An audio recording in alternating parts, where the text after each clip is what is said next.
Bonjour et bienvenue à la classe virtuelle de Madame Gaëlle.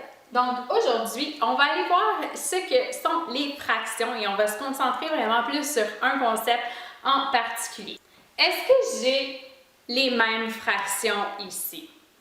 Mais non, parce que mon dénominateur est différent, mais mon numérateur, c'est le même. Alors, mon numérateur en haut est 1 de 1/2, 1 pour 1/3 et 1 pour 1/4.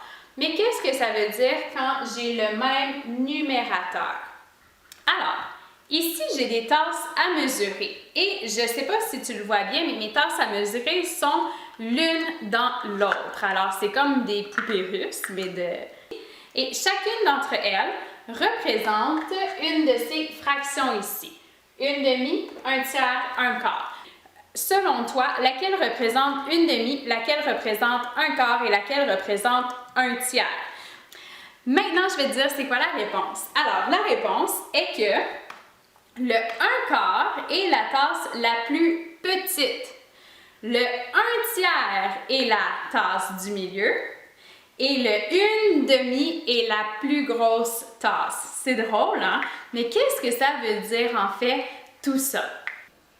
Alors, je t'emmène ici dans ma cuisine pour qu'on puisse regarder tout ça. Ici, j'ai ma tasse à mesurer 1/4, j'ai mon 1/3 ici et j'ai ma 1/2 tasse qui est ici. Donc, ce que ça veut dire, c'est que ma 1/2, ça représente la moitié de cette tasse-là. Mon 1/3, ça veut dire que je pourrais mettre 3 fois ça dans cette tasse ici. Et le 1/4, ça voudrait dire que je pourrais mettre 4 fois cette tasse dans cette tasse-ci. Allons-y voir si notre expérience fonctionne bien.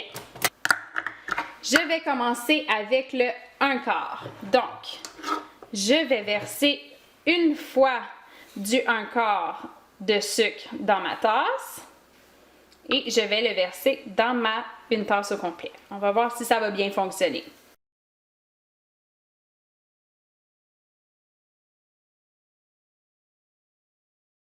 Quatre fois sur 4.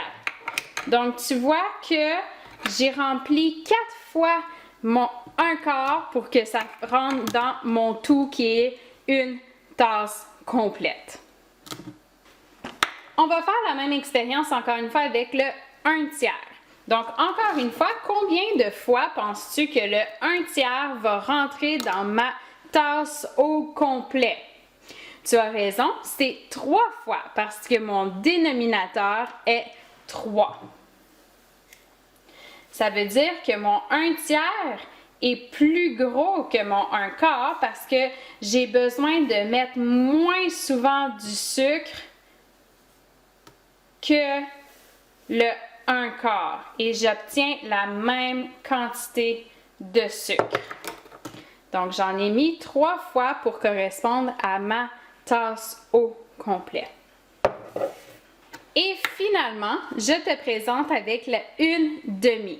Donc, mon 1/2, combien de fois 1/2 rentre dans ma tasse au complet? On va voir ça ensemble. Alors, je remplis mon 1/2 une fois. Je le verse. Et une deuxième fois.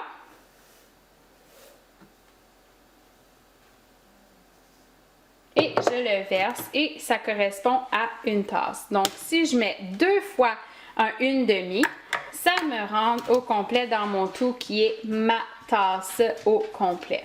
Alors, dans ces 3 tasses ici, j'ai le même numérateur et j'ai un dénominateur qui est différent. Alors, pour conclure, une fraction qui a le même numérateur mais avec un dénominateur différent, plus le dénominateur est petit, plus la fraction est grande. On se revoit à une prochaine capsule. Bonne journée!